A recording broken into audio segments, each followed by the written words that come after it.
of dangerous ideas. What we should do is we should welcome our fantastic presenter. Please go wild, start applauding, start cheering for the love of Dr. Mhairi Aitken. Go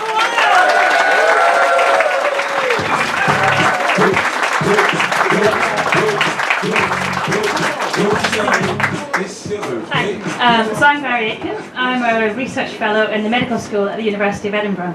And in my work, I explore the ways that people's data is used in health research. Now data, that's a term that can mean many different things.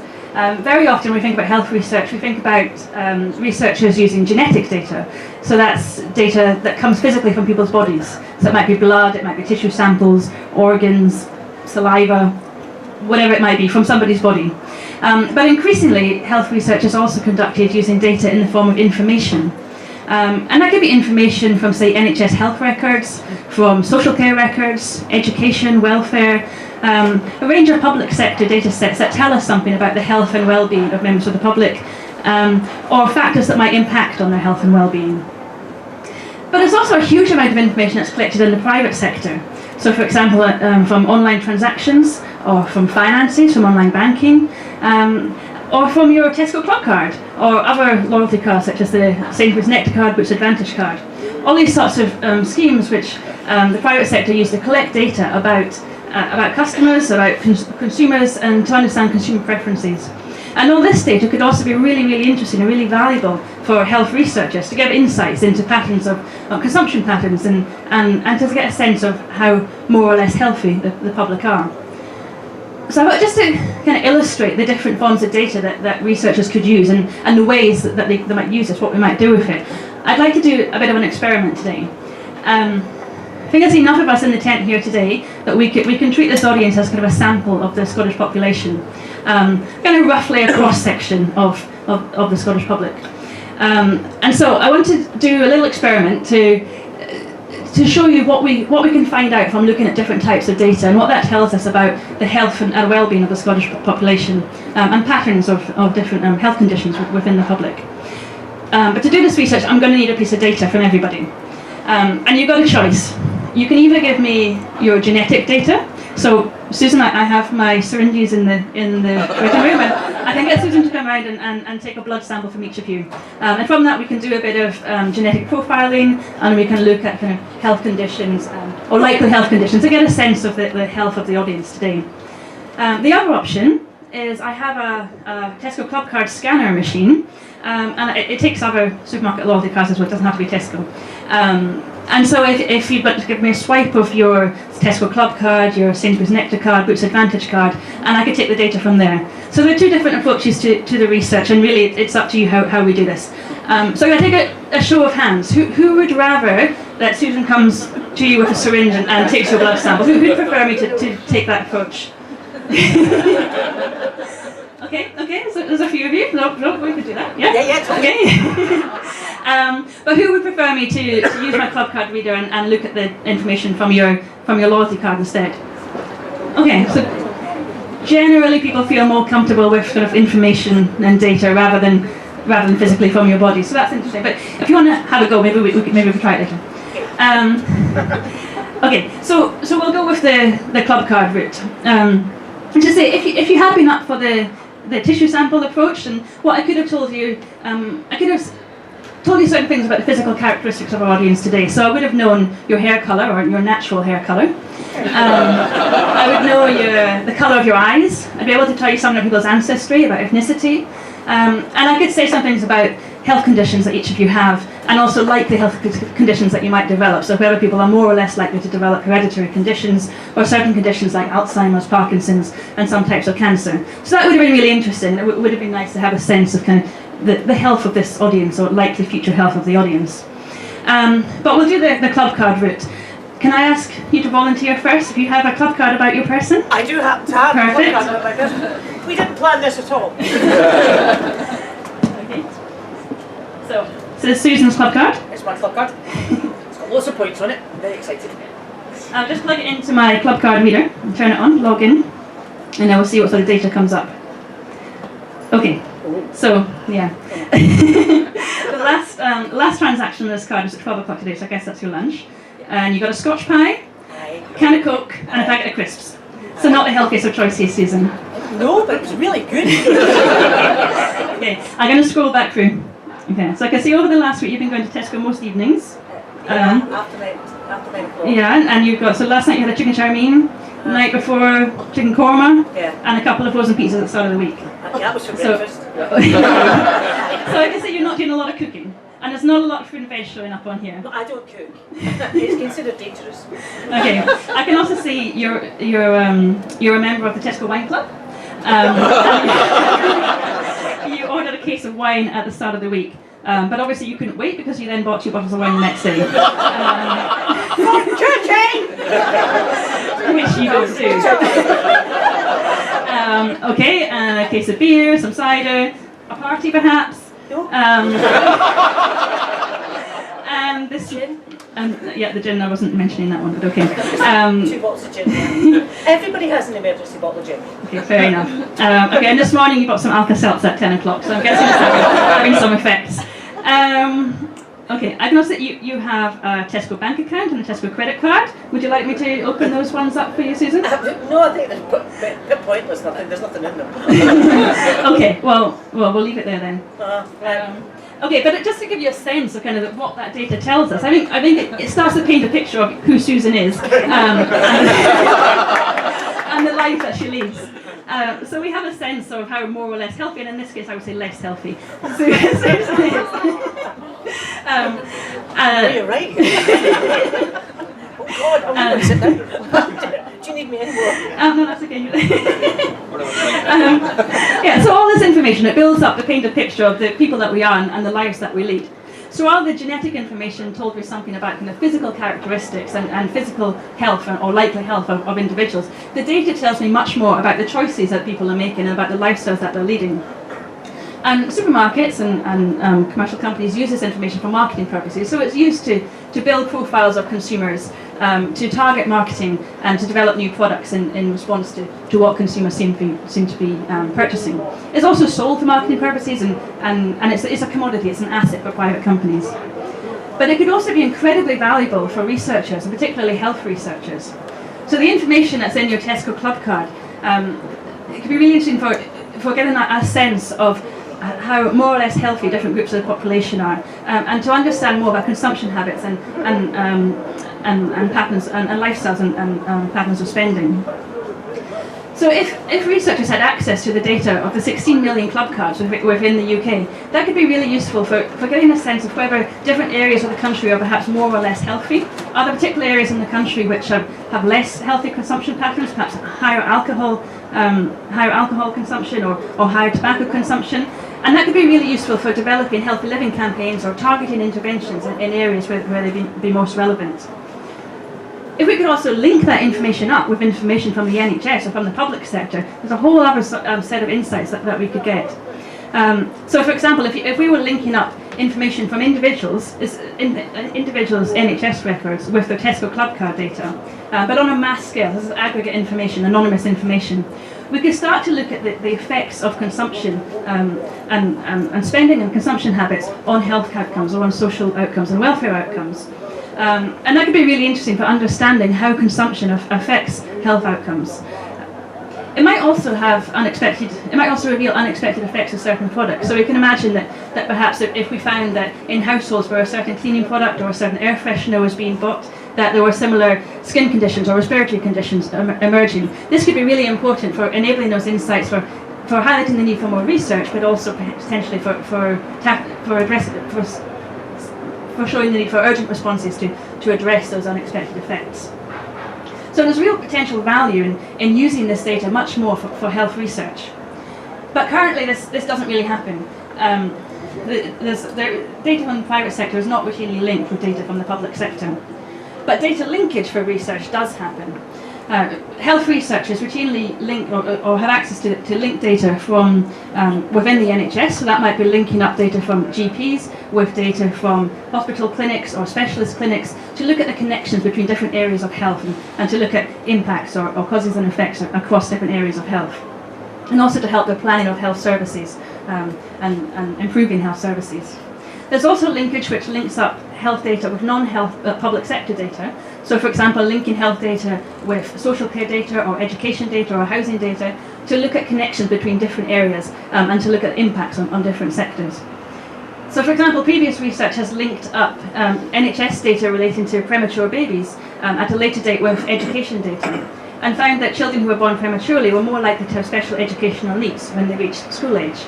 And this is really important research because it enables planning for to ensure that the services are in place, education services are in place to respond to the possible needs of these children, and also for increasing understanding of premature babies.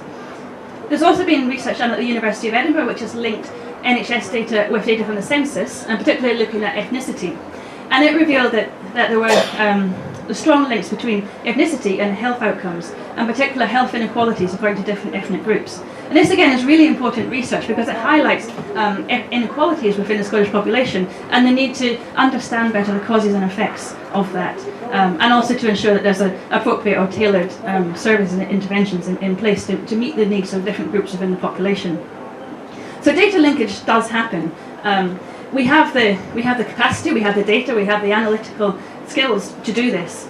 And with data such as Testicle Clubcard or other private sector data, there are whole new possibilities of what we could do and a whole new set of insights. If we also bring into the picture social media data such as Facebook, we can imagine that there's a whole other set of insights into lifestyles and habits and what that could tell us about health outcomes or how that relates to health outcomes. So we know we can do this, but the big question is, should we do this?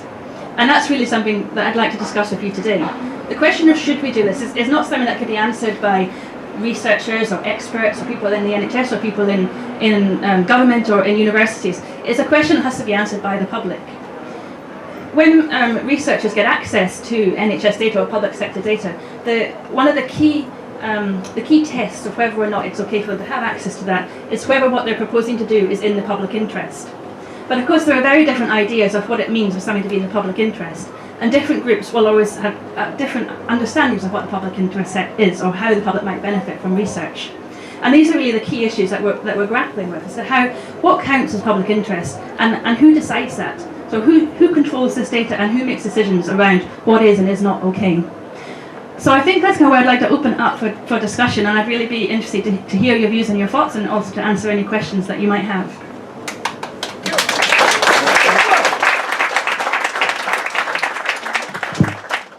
It's only one case of wine. I want to make that quite clear.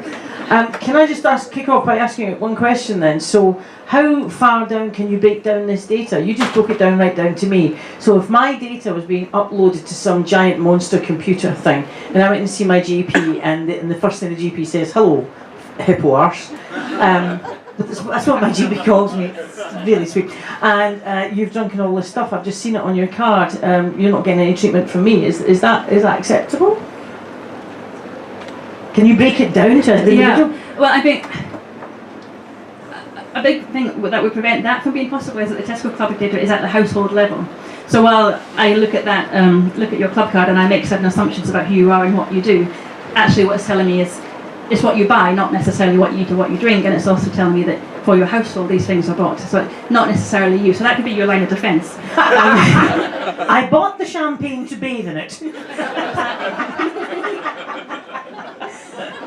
I needed 7 bottles of champagne to launch a ship. That's what I needed. And I should also clarify that what I'm proposing here is uses for research. So I'm talking about aggregate data. So looking at the whole data set, Clubcard data set, linking it at an individual level, but not looking at individuals. So the data would be anonymous when it was used for research. Right. Oh, we've got a question right here. And here, there we go, Mike. Right. That data is commercially sensitive and incredibly valued to Sainsbury's, Tesco, whatever. That's why they want to collate that stuff. So I understand what you're getting at in theory. My question is, how willing is the likes of Sainsbury's and whatever to basically go, well, here you go, here's this load of information that we spent all this money collating that we're using for our purposes? Because I imagine they're incredibly controlling over who they give access to. I mean, is there a willingness even to give access to it, let alone what you would want to do with it? Yeah, and I think that's a really interesting question. And of course, you have to think about all the interests that are involved in this. And this data it's a commodity, it's an asset, it's part of a business model for making profits. Whereas if it's being used for research, there is a different set of outcomes, a different set of objectives. And so thinking about how that would work in practice, what would I mean, would we expect academic researchers or the NHS or Scottish Government to be buying data from Tesco, which is maybe what Tesco would want? Or would there be some kind of reciprocal arrangement? Would we be sharing data? So is it Tesco would give researchers some data if researchers give Tesco some data? Which I think is unlikely because there are all sorts of governance processes, ethics processes. It just currently that would not happen. It's not possible. But it's kind of thinking about the relationship of the different interests and what different actors would want out of that. It's a big question. Full disclosure, I'm a marketer, and I'm not freaked out by a lot of the data that corporations gather on us, but I am freaked out by the fact that the website I use for my family tree emailed me to say they've teamed up with one of those genetic testing services, and I'm wondering if I did do that and they matched my family tree with my genetic profile, what are the dangers there? What's the worst that could happen? And there's real issues there that there are more and more of these websites where you can have some genetic fingerprinting or genetic profiling done. They'll send you a test tube, you spit in it, they send it back, and then they'll send you a report with it can tell you things about your ancestry in many cases, or it'll tell you your likelihood of developing particular conditions. And that's an individual who's asked for that service, so that's fair enough.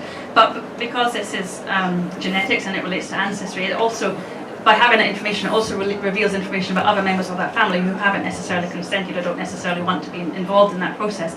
So it does raise huge issues. And there have been cases, I think mostly in the US, where this information is used for research, but there are issues around potential access of insurance companies or in the private sector and what happens to that data. And it doesn't just relate to the individual who signed up for that service, but it also relates to family members and potentially future generations. So kind of closing down who is it that's consented for that process. It's tricky. There's another question. Hi. Hi. I noticed the other day that there was an article I was reading in the newspaper, and it was about a unit within Google, and they were looking at people's search terms. So they were collecting data on what search terms that people have put into Google in terms of what symptoms they're experiencing, and trying to pinpoint who had pancreatic cancer. I mean, one of the notoriously difficult cancers to have any kind of screening for, but one of the most deadly, and they were matching up people's search terms with the likelihood of them having pancreatic cancer, which on the one hand seems amazing that you could look at what searches of, I've got stomach pain, I've got twinges, whatever, and you can match that up into monitoring and actually predicting the likelihood that they had a really deadly disease. But are we going to get Google sending us a message saying, "Ooh, you've put in stomach pain, you might have bowel cancer"? You might like this. Potentially a really dangerous and scary state of affairs. And I just wondered if you think that's where that's leading. There are some really interesting examples of the kinds of data science and research that have been done by companies such as Google. For example, in the past they've done incredibly impressive things of predicting pandemic outbreaks of flu by looking at where people are searching for symptoms of flu and then mapping where they're happening and looking for clusters. Really interesting, but not always clear kind of how it's being done or what the outcomes are or how it's being used. And there's always the issue around what is it really being used for. I mean, when we Google, we don't go and look for our privacy statement first and check what might happen with our Google terms. And we know that what we Google, and with the use of cookies and such, like you will get targeted advertising based on what you Google for or what you write on Facebook or what you post on the internet, and that it is used for advertising. So potentially, you might envisage that you start getting that there could be some sort of targeted response based on your condition that you're searching for. But it's interesting that they are doing research, and so they're proposing using this sort of data or using Testicle Bank data for research. It's not such a huge leap because this data or private sector data is routinely used for research within the private sector, and data in the public sector is routinely used for research. So why not link them together, and wouldn't that be a better use of private sector data? There's a question right over here, because if you start Googling terms like how to bump off my husband, and it's fed right to a police computer somewhere, next thing you know, Lothian's finest are at the door. So there's a question there. Yeah, just wondering how you see things in 2 decades' time. I appreciate there's human rights and anti-discrimination laws and everything, but my concern is with an ever-increasing population and decreasing resources and stretched resources, NHS being a very good example. Could the combination of all this information, for example, what some experts might see as bad life choices, buying gin instead of orange juice. I'll join you there as well. Let's buy both for a cocktail. Could all this information be used to actually put like a priority list within the NHS in 20 years' time as to who gets operations, who receives expensive medication and who maybe doesn't or doesn't know about it? Just interested on your viewpoint on that. And that's certainly not the area that's not what I'm proposing, certainly. I mean, I'm talking about aggregate data and anonymous aggregate data rather than looking at individuals. But yeah, you could envisage that could be very interesting to healthcare providers to say if they gave advice for healthier diet choices and the individual didn't follow them, they could see that by consumption, by tracking their data. Does that mean that they don't? That there's then that they're then not top of the list for whatever surgery or whatever it was that they were waiting for? But again, I mean, like what we're talking at the moment, this is household level data. It's not individual level data. So just now. Well, yes, that's why we're proposing that we all have chips and we individually record there you go, what we buy and what we consume, and then it could be directly related to health outcomes measurements. You're already measuring your how many steps you take, how much exercise you do, and it could also monitor what you eat and what you buy, and well, yeah, then we're going quite far down that road, but that's not where we are at the moment. But that is a slightly worrying thought. That if you, I mean, because these things could, who's all wearing a fitness gadget? Well, these things can be uploaded as well onto computers, and they could be accessing the information out of that too, and that is individual. And many people do upload. I mean, on Facebook, they upload. I know they're really boring. I hate them. But that data is being used. That data is being captured and it is being used for marketing. It's being used for profiling consumers based on like on your smartphone, where it tracks your location and where you walked, and that data is also being used for targeted advertising, for marketing purposes. Everything's being collected and everything's being used. So I guess what I'm proposing is, can we use it better? Can we do something more in the public interest? So is there a way, if you're not wanting to share this information, can you just not use club cards and not use a Fitbit, and can you go off grid? Off grid, yeah, exactly. What? You mean use money?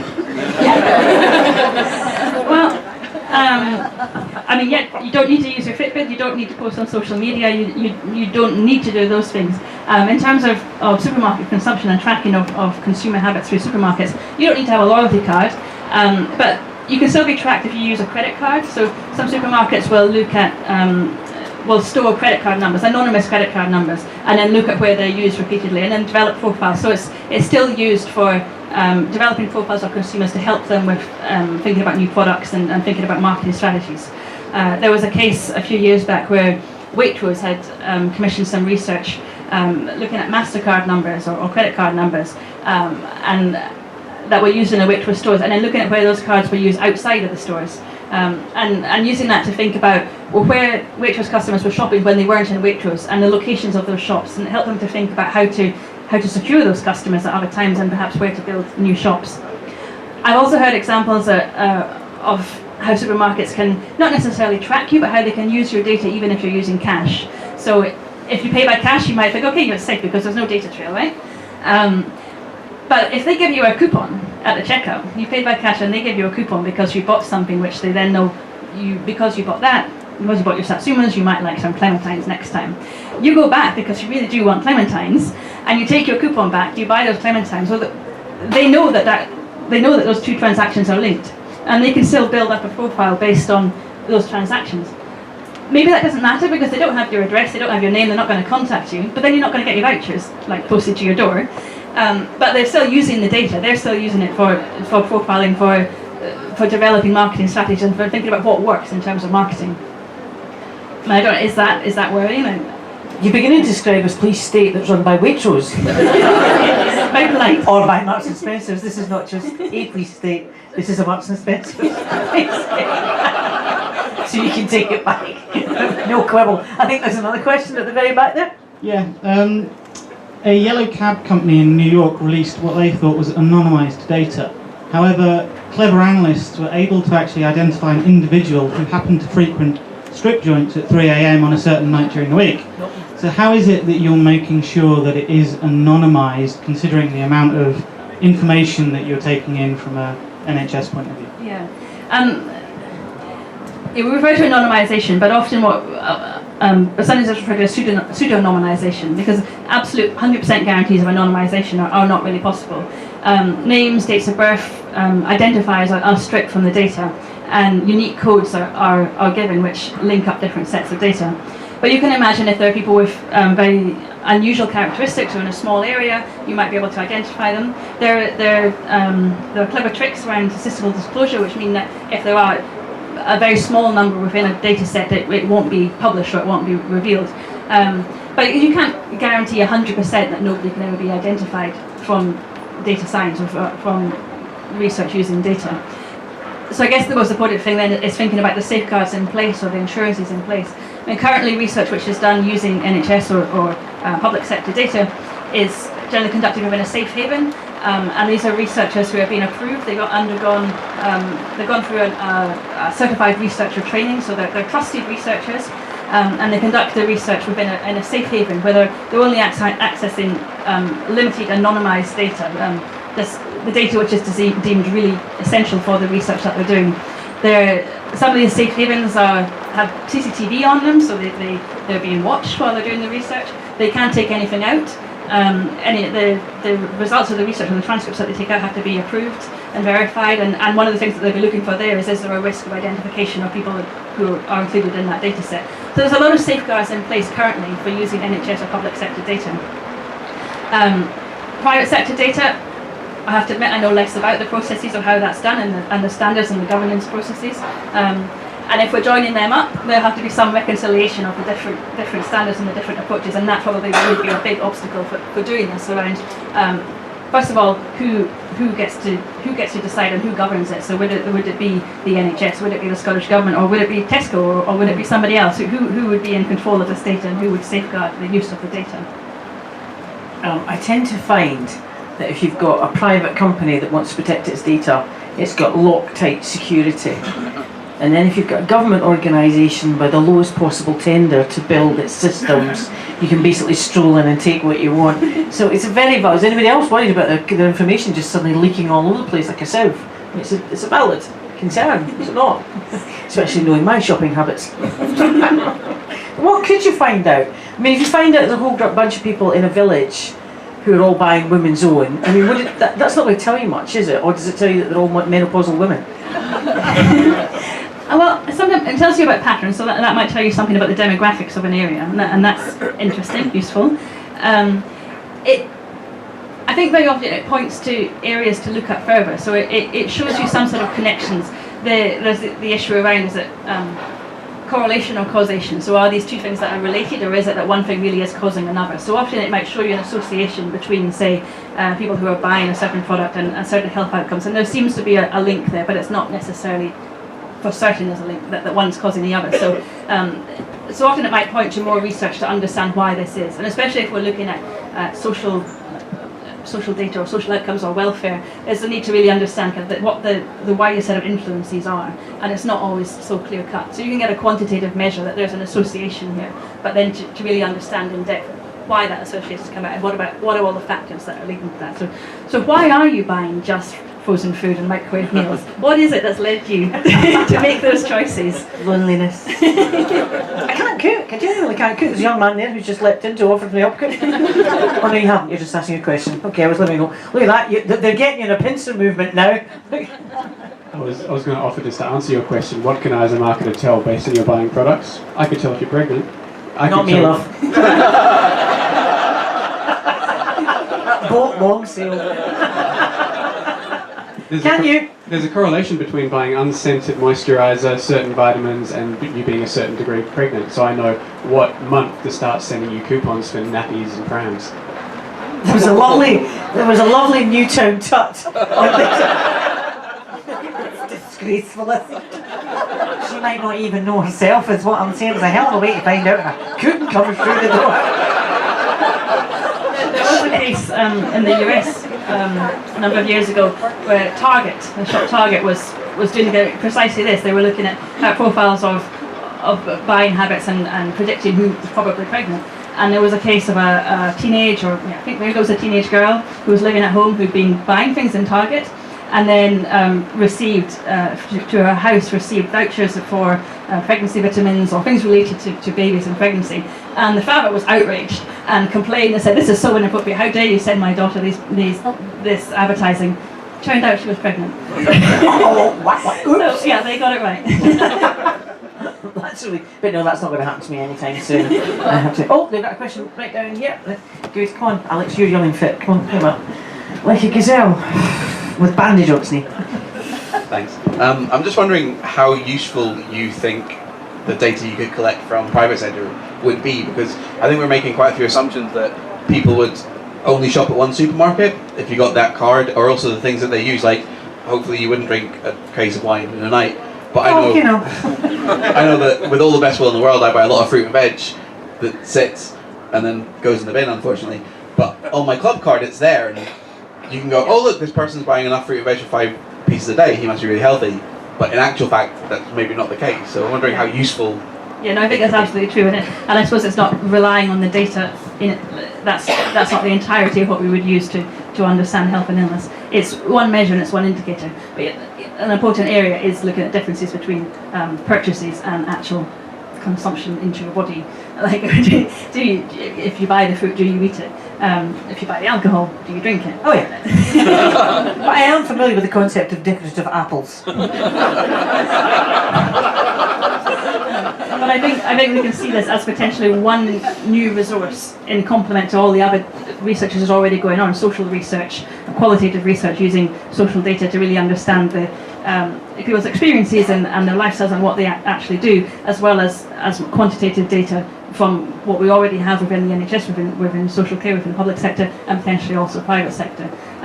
So it's realising the limitations of the data, but also the possibilities and the capacities of it. I mean, we have actually been sort of mainly on the health aspects, but health these days is increasingly politicised, and there's quite a drive towards political finding it, you know, and they call it social, but you could be using this information to find out information about, well, you could even predict how people will vote. You could work that out because of if what they're buying, where they're buying it, and then what their voting patterns are. You could start to twist this information, which is, it's always like this with scientists. They start off with great ideas and then they want to take over the world. You start off with these really good ideas, but how do we stop it? I mean, you've got the research going on, but how do we put brakes on it? How do we make sure it's not being used in, I don't want to use the term unethical. Oh hell, let's just use it, unethical ways. And I think that takes me back to what I was saying at the end, that it's about ideas of the public interest and who decides that. Because somebody might think, well, I suppose from Tesco's point of view, their interest might be, well, this is, if we can use it to increase profits, that wealth creation, it's boosting the economy, it's creating jobs around analysis and boosting the profits of a company. For Tesco shareholders, that might very much seem like the public interest. And for many people, that the arguments around wealth creation and development of new industries, analytical capacities within Scotland and developing those industries and the benefits that brings for the economy, that can be the public interest. For others, the public interest has to be about improving public health or improving well-being or having some kind of tangible positive impact on people's lives. But then again, how do we determine that, and how we're opening this up to all the new possibilities of what we could do with this data, but at some point it has to be closed down, there has to be limits, and it's about who decides that and how is that decided? So what interests are at play in making those decisions about what is and is not okay? Have we got a question down here?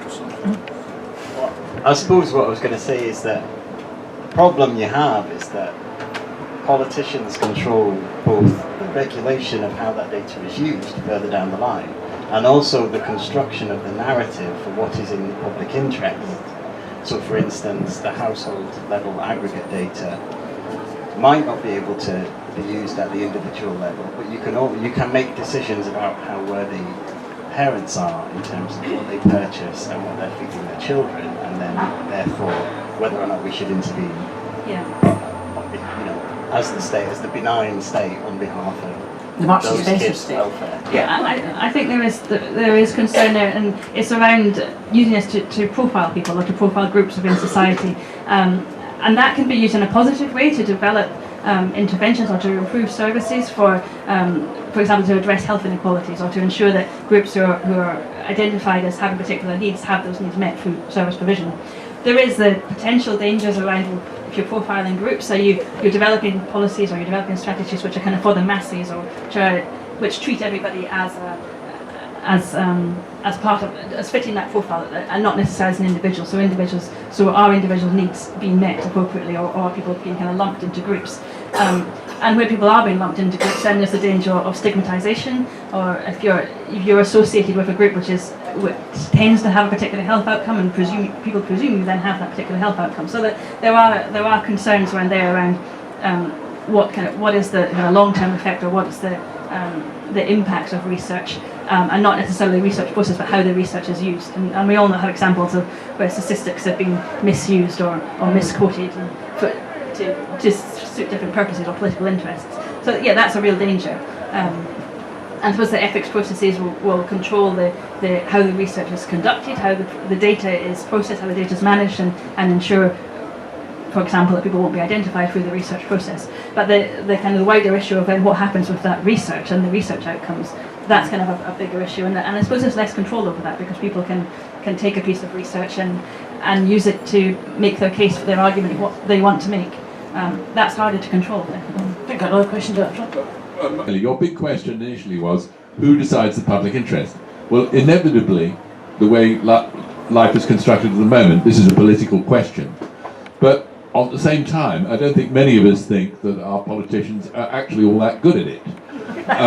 Is there a case for thinking in terms of some other way of assembling a body which would be responsible for deciding the public interest in difficult situations?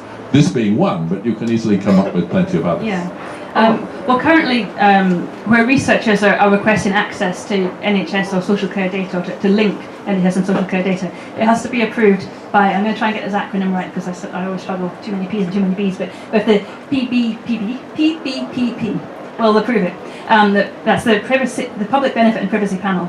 And they'll be looking at whether the research is whether it's in the public interest. That's a big test. Whether this research is in the public interest, whether the use of data is proportionate. So whether if they're getting access to data, it's only what they need and nothing more. And questions around how privacy is going to be protected and any risk of identification. But what's really interesting and what's really important about this panel is it has lay members. So there are public representatives on this panel. And I think this is really important, that members of the public are involved in these decisions and that they play a role in these decisions. And so thinking about on a wider scale, or thinking about bringing in different types of data or doing different types of research, this will be a really important component. How do we make sure that the public's voice is heard in those processes, and how do we ensure that the public is represented? And it might be through panels such as the PBPP, or other sorts of bodies or other initiatives to have public oversight and public involvement in decision making. And sponsored by Waitrose. I think we just get time for one or two questions.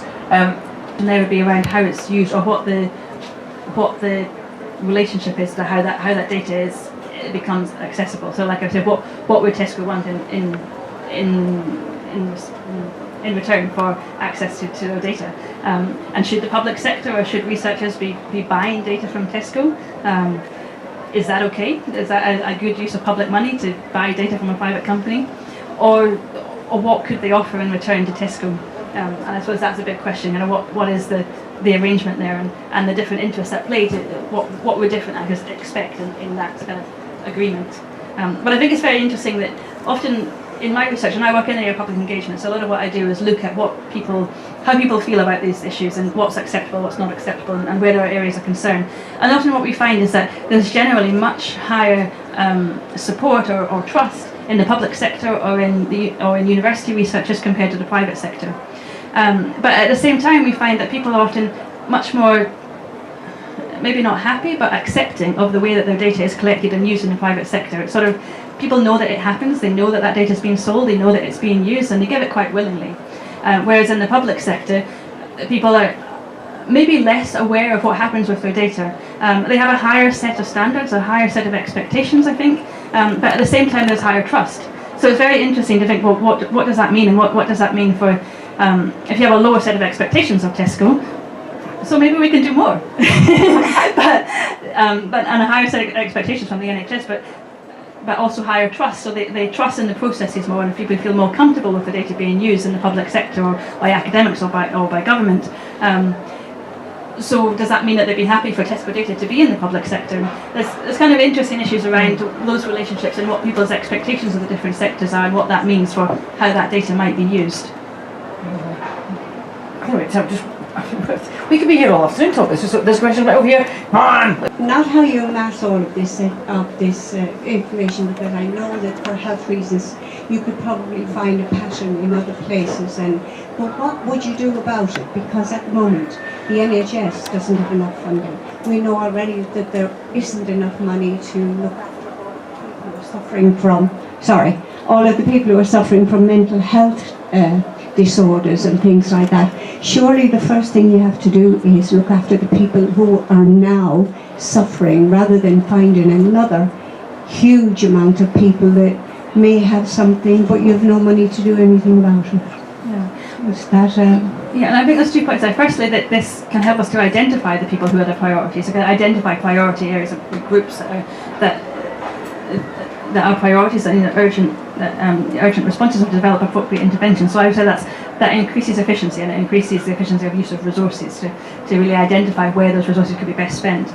The second part of that is it also increases the efficiency of research, because this data it's being collected anyway. The data is there. This is just about using a resource which is already existing. It's already collected, and it's about using that, making use of it, capitalising on it. The alternative is research such as clinical trials, which is much more costly and takes much longer, or surveys or questionnaires where you're looking for people to volunteer to participate in research studies.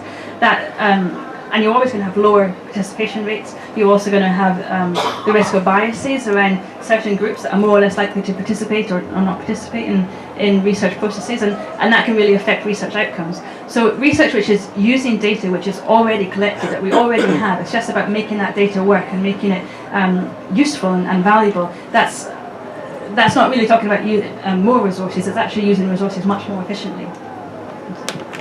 Just finally, one question that's been, because you were talking about minorities, and what about the people who don't shop in the supermarkets, who don't have credit cards, who don't use credit cards, who just use cash at small shops, and who don't actually appear on any of your data at all? What happens to them? Are they just the great unknown and they just stay out there?